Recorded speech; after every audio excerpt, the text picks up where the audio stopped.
Hello friends, welcome back on my YouTube channel English Period 1.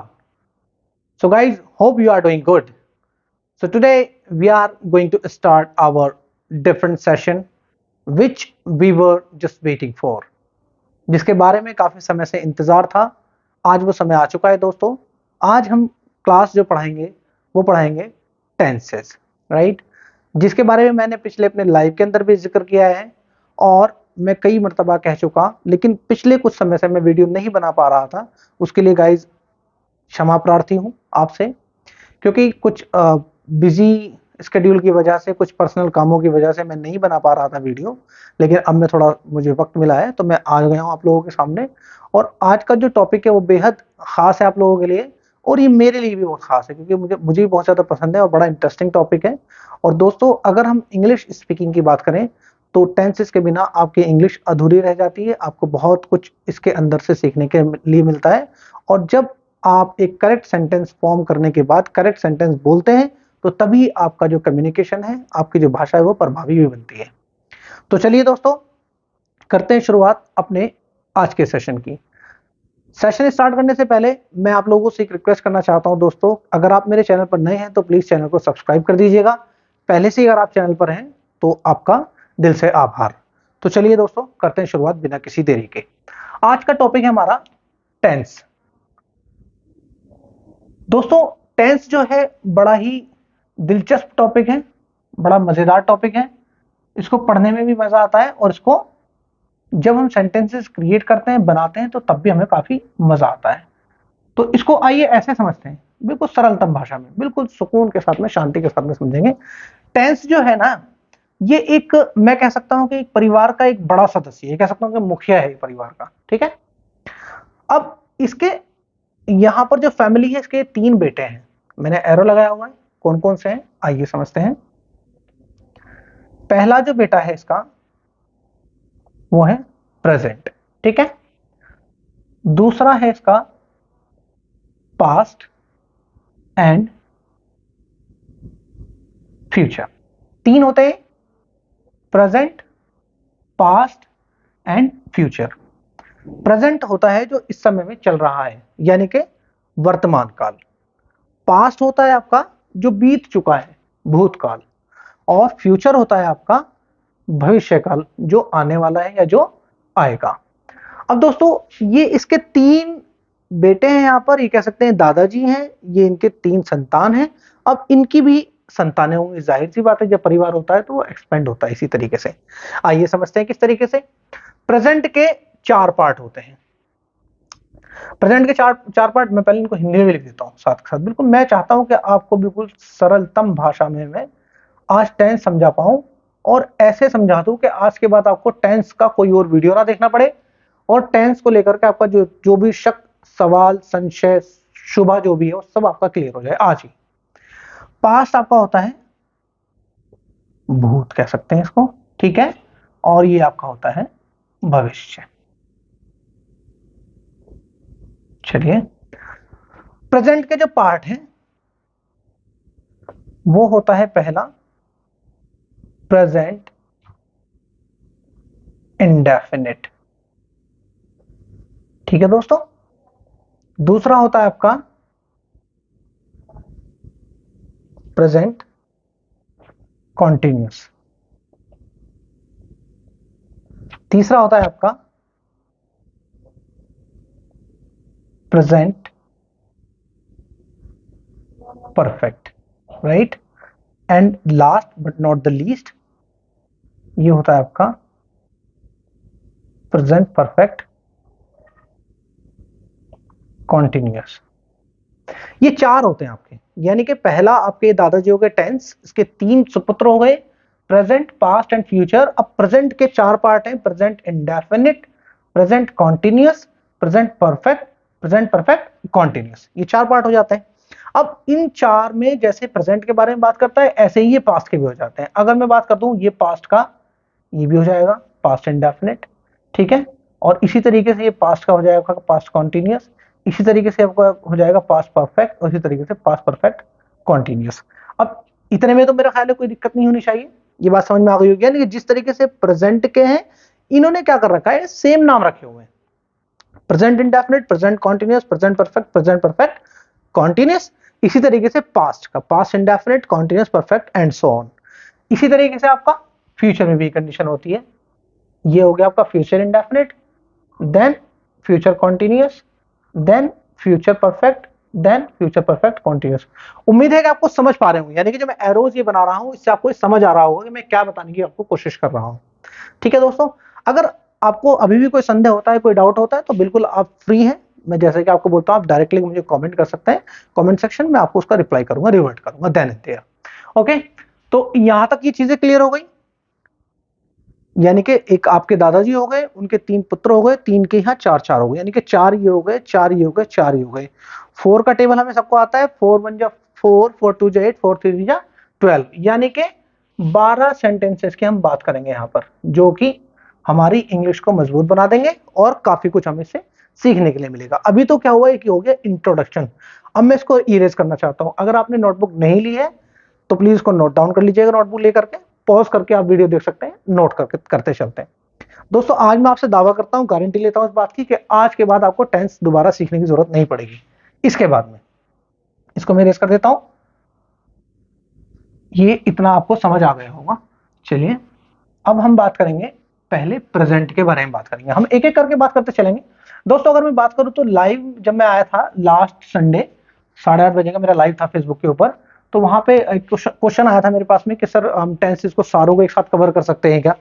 तो मैंने कहा था कि ये सारे जो टेंसेस हैं हमारे एक ही वीडियो में कवर करना थोड़ा पॉसिबल नहीं है। पॉसिबल तो है, वो मैं गलत बोल रहा हूँ, पॉसिबल तो है, लेकिन क्या होता है कि उसमें होश पोश हो जाता है, समझ नहीं आता। तो मैंने कहा मैं अलग अलग चीजों को ना पढ़ाऊंगा, पहले प्रेजेंट को क्लियर कर लेंगे, पास्ट को कर लेंगे, फ्यूचर को कर लेंगे। इस तरीके से आपको बहुत ज्यादा आसानी हो जाएगी। मैं जिस पेस के साथ में चल रहा हूँ, जिस गति के साथ में चल रहा हूँ, ये आपको समझने में बहुत ज्यादा सहायक होगी। ठीक है दोस्तों, तो अब हम बात कर रहे हैं यहाँ पर प्रेजेंट के बारे में। प्रेजेंट का पहला होता है आपका इंडेफिनिट, राइट। अब इसकी पहचान क्या है, जब कहीं भी कोई भी सेंटेंस लिखा होता है या कोई भी वाक्य आप देखते हैं तो उसमें आपको सबसे पहले पहचान करनी होती है कि किस टाइप का सेंटेंस है। मैंने एक स्टोरी का भी सेशन स्टार्ट किया हुआ है जो फेसबुक पेज पर मेरी आती है, मैं अपलोड करता हूं उसको। 2-3 स्टोरी मैंने वहां पे डाली हुई है, तो वहां पर ज्यादातर पास्ट इंडेफिनिट का वहां पे प्रयोग होता है। मैं आपसे नहीं बोल रहा हूँ कि आप डायरेक्ट पास्ट इंडेफिनिट पे जाओ, क्योंकि सीरियल वाइज हमें चलना होता है, पहले प्रेजेंट इंडेफिनिट देखेंगे, फिर पास्ट देखेंगे, फिर फ्यूचर देखेंगे। तो अभी तो मैं बात कर रहा हूँ प्रेजेंट इंडेफिनिट की, राइट। तो प्रेजेंट इंडेफिनिट में जो अंत में जिन वाक्यों के आता है, ता है, ते है, ती है, ती हूं, ठीक है, इत्यादि जो शब्द आते हैं,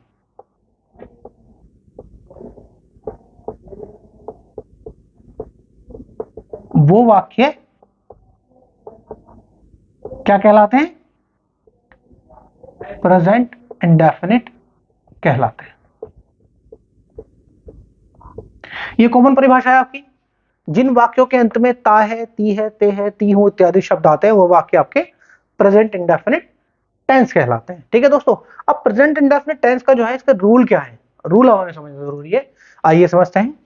रूल है इसका सिंपल, ज्यादा कुछ इसमें देखना नहीं है हमें।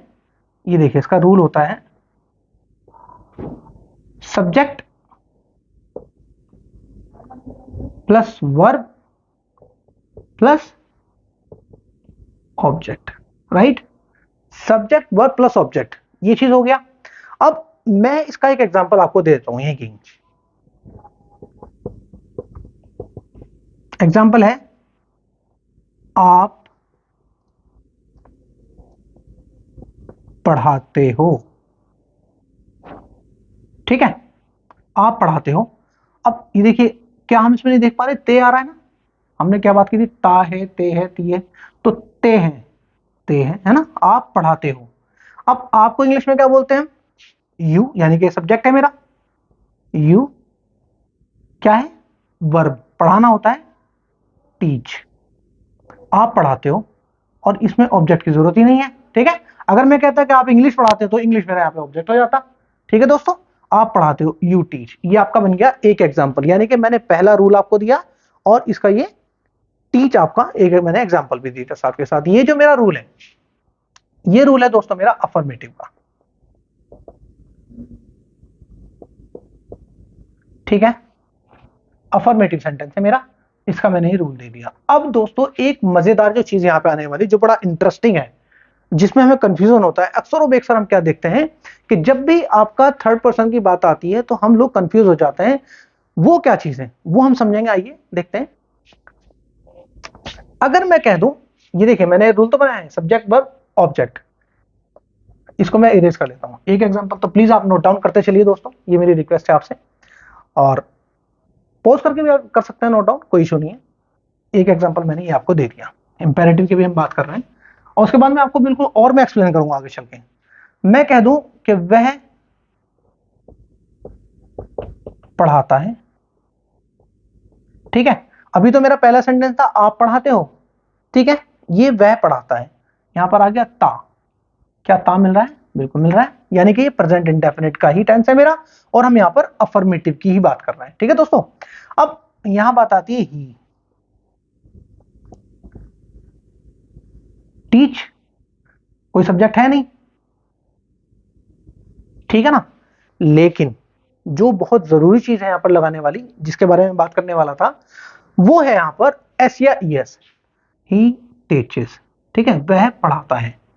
दोस्तों मैंने एस या ई एस यानी कि ई एस इस केस में मैंने क्यों लगाया, क्योंकि मैं यहां पर वह की बात कर रहा हूं, थर्ड पर्सन की बात कर रहा हूं। तो इस केस में मुझे क्या करना होगा कि अगर इसका रूल मैं बनाऊं यहां पर, ये तो हो गया आपका एग्जाम्पल, एग्जाम्पल राइट, ये आपका रूल इधर देता हूं मैं कि सब्जेक्ट प्लस वर्ब की first form plus S plus object. देखिए ये तो मैंने आपको बता दिया अलग अलग करके दोनों चीजों को, यानी कि ये मेरा सब्जेक्ट है ही, तो इसके साथ में मैंने एस लगा दिया, लेकिन ये ही सब्जेक्ट तो है, लेकिन क्यों है ही, और इसके साथ में एस क्यों लगा रहा हूं मैं, कोई तो वजह होगी ना इसकी। जब मैं पहले मैंने यू से बताया आपको कि आप पढ़ाते हो, यू टीच, या मैं कह दूं कि हम पढ़ाते हैं, हम हो गया वी टीच, ठीक है। अब मैं कह दूं कि सीता पढ़ाती है, सीता टीचेस, यहां भी मुझे एस लगाना पड़ रहा। क्या मतलब हो गया इसका, मतलब कि जब मैं बात कर रहा हूँ ही की बात करता हूँ या किसी नाम की बात करता हूँ, सीता का मैंने नाम लिया, या मैं कहता हूँ रमेश का नाम ले तो रमेश टीचेस, या रमेश स्मोक करता है रमेश स्मोक्स, या मैं कह दूं रमेश भागता है रमेश रन्स, रमेश क्या करता है रमेश नहाता है रमेश रमेश टेक्स बात। यहाँ पर मैं ऐसे ही मुझे लगाना पड़ रहा है वर्ब के साथ में, लेकिन अगर मैं आपकी बात करता हूँ, दे की बात करता हूँ, वी की बात करता हूँ, मुझे लगाने की जरूरत नहीं पड़ती ऐसे। तो इसकी आखिरकार वजह क्या है, आइए समझते हैं। इसकी वजह क्या है दोस्तों, इसकी वजह आपको यहां से देखने के लिए मिलेगी, यहां समझने के लिए मिलेगी। इसको मैं इरेज कर देता हूं। एक सब्जेक्ट होता है हमारा सिंगुलर, ठीक है, पूरा लिख देता हूं, सिंगुलर सब्जेक्ट, और एक होता है आपका प्लूरल सब्जेक्ट। सिंगुलर सब्जेक्ट होता है आपका एक वचन, यानी कि जिसमें सिर्फ और सिर्फ एक ही व्यक्ति की बात हो रही हो, एक ही चीज की बात हो रही हो। प्लूरल सब्जेक्ट होता है आपका बहुवचन, ठीक है, बहुवचन यानी कि जिसमें एक से ज्यादा व्यक्ति की बात हो रही हो या एक से ज्यादा चीजों की हम बात कर रहे हो, इसको हम सिंगुलर सब्जेक्ट बोलते हैं, इसको प्लूरल सब्जेक्ट बोलते हैं। अब बात आती है उस रूल पे, चलते हैं दोबारा से। देखिए मैं यहां पर रूल बना देता हूं वापस से आपका अफर्मेटिव वाला, सब्जेक्ट प्लस वर्ब की फर्स्ट फॉर्म प्लस ऑब्जेक्ट। एक रूल तो ये हो गया मेरा। एक दूसरा रूल था सब्जेक्ट प्लस वर्ब की first form plus S plus object. दोस्तों यहां आपको थोड़ा सा समझने की जरूरत है, यहां पे मैं थोड़ा सा फोकस करना है, एकदम समझ में आ जाएगी, बिल्कुल क्लियर हो जाएगी। बिल्कुल तो मैंने बिल्कुल एक सेंटेंस मैंने आपको अलग तरीके से बताया, दूसरा सेंटेंस मैंने उसी की तरीके से मैंने बताने की आपको कोशिश की है, समझाने की कोशिश की है। ये जो है आपका, ये कह सकते हैं ये है आपका प्लूरल सब्जेक्ट का रूल, ठीक है, और ये है आपका सिंगुलर सब्जेक्ट का रूल, ठीक है। साफ समझ में आ रहा है ना, प्लूरल मैंने लिखा है, प्लूरल बोल रहा हूं इसीलिए ताकि समझ में आ जाए। ये प्लूरल सब्जेक्ट है आपका, और ये आपका सिंगुलर सब्जेक्ट है। अब आपको समझ आ गया होगा, अब आप ये मतलब जो है अंडरस्टैंड कर पा रहे होंगे, ये समझ पा रहे होंगे कि जब मैं प्लूरल सब्जेक्ट अगर लिख रहा हूं तो खाली वर्ब की फर्स्ट फॉर्म के साथ में अपना सेंटेंस बना रहा हूं। प्लूरल सब्जेक्ट में बात आता है, यू की बात आती है, वी की बात आती है, दे की बात आती है, दीज की बात आती है, ये सब क्या है, प्लूरल सब्जेक्ट है, राइट। जब बात आती है सिंगुलर सब्जेक्ट की, ही, शी, इट, कोई भी नाम, तो हम यहां पर क्या लगाते हैं, एस या ईएस वर्ब के साथ में लगाते हैं। क्लियर है दोस्तों?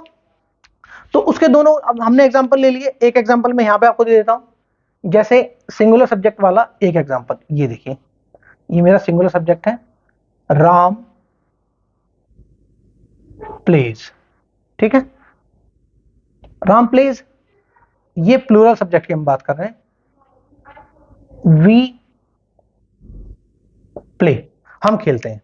तो इसमें ये वाला रूल अप्लाई हुआ है, ठीक है, इसमें ये वाला रूल अप्लाई हुआ है, ठीक है ना, समझ में आ रही है?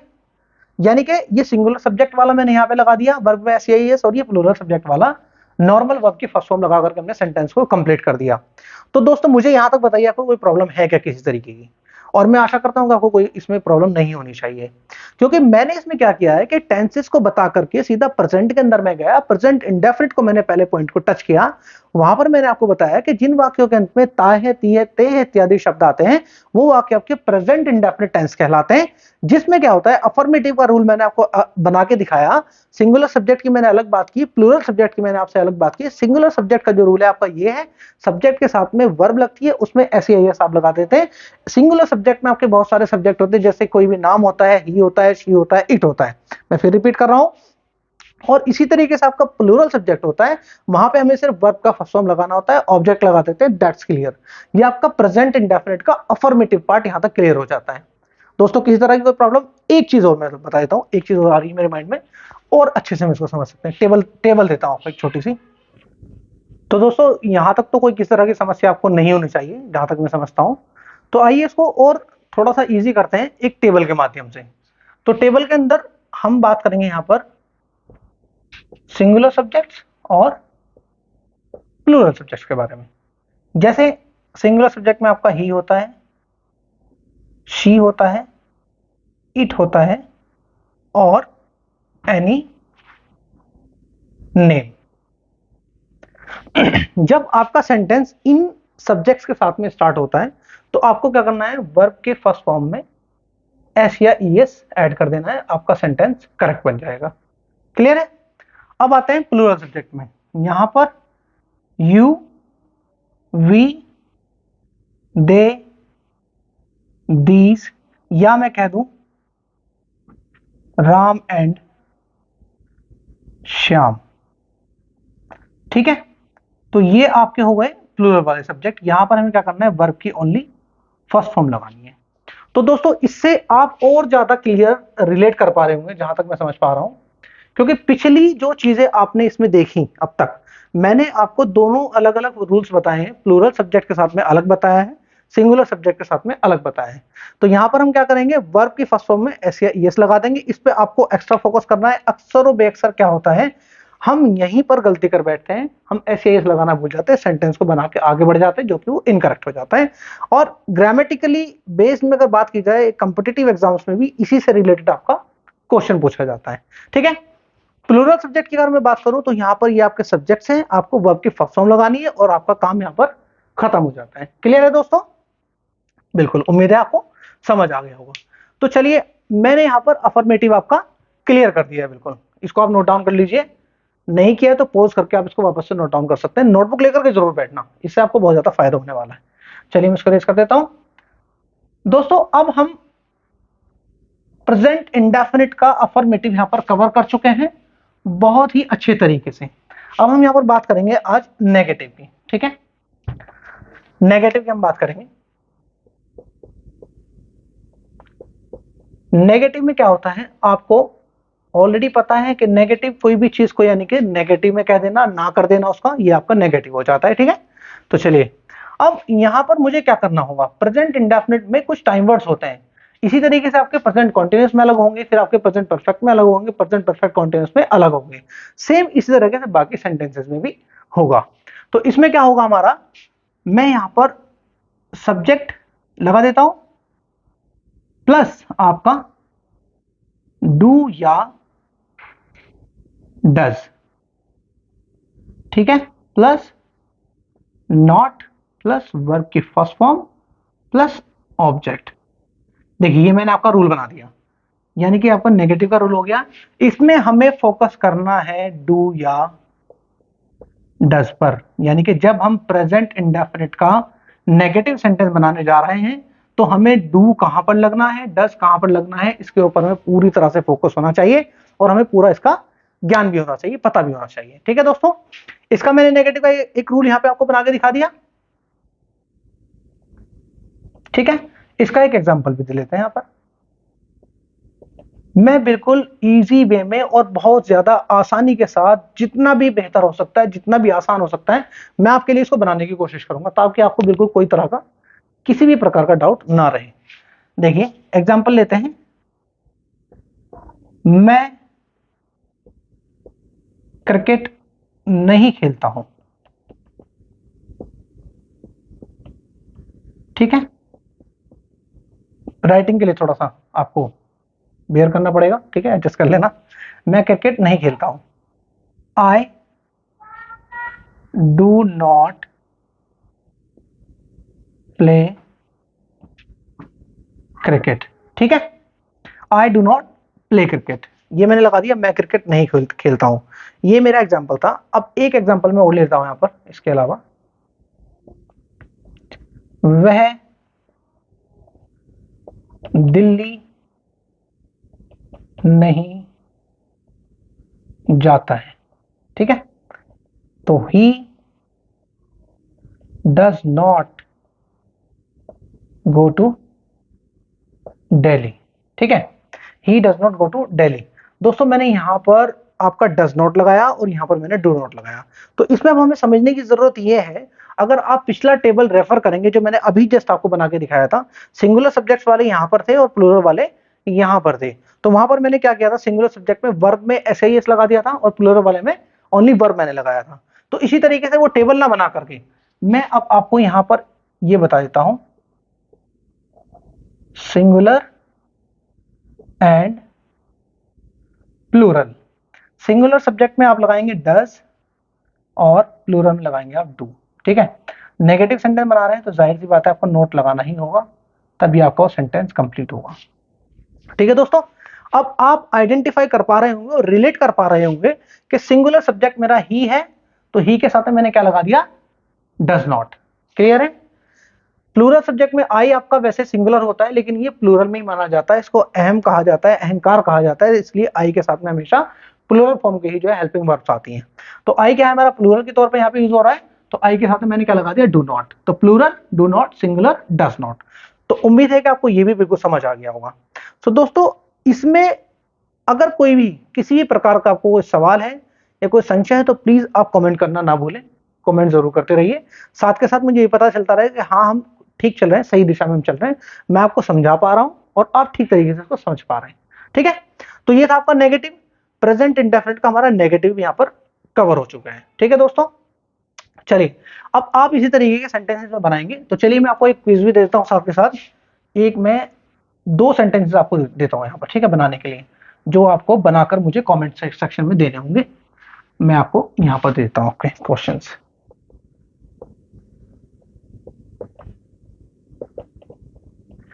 पहला है,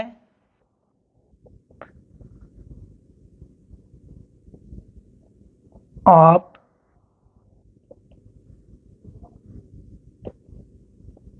प्रतिदिन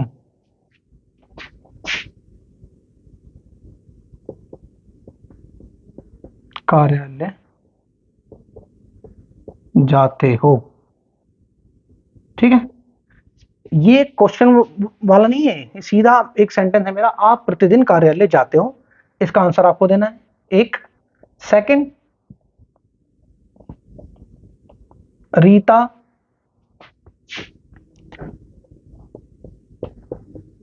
प्रतिदिन खेलती है।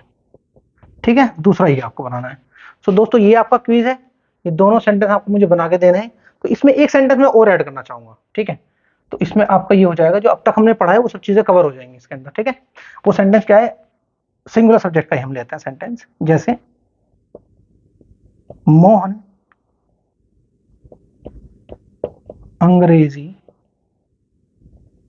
नहीं बोलता है, ठीक है।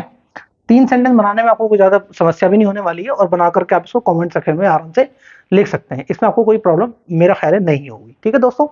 तो ये थी आज की एक छोटी सी मैंने क्लास रखी, इसको हमने क्या इसमें कवर किया, एक ओवरव्यू दे देता हूं आपको, एक समराइज कर देता हूं इसको। प्रेजेंट इंडेफिनिट की हमने बात की, यहाँ पर प्रेजेंट इंडेफिनिट का हमने आपका अफर्मेटिव और नेगेटिव दोनों चीज हमने कवर कर ली है। सिंगुलर सब्जेक्ट, प्लूरल सब्जेक्ट, दोनों चीजों को हमने बहुत अच्छे तरीके से फोकस करते हुए और बहुत ही वाइड तरीके से मैंने इसको नैरेट किया है, ताकि आप इसको आराम से समझ सकें। बहुत खोल खोल कर मैंने इसको बताया है, ठीक है।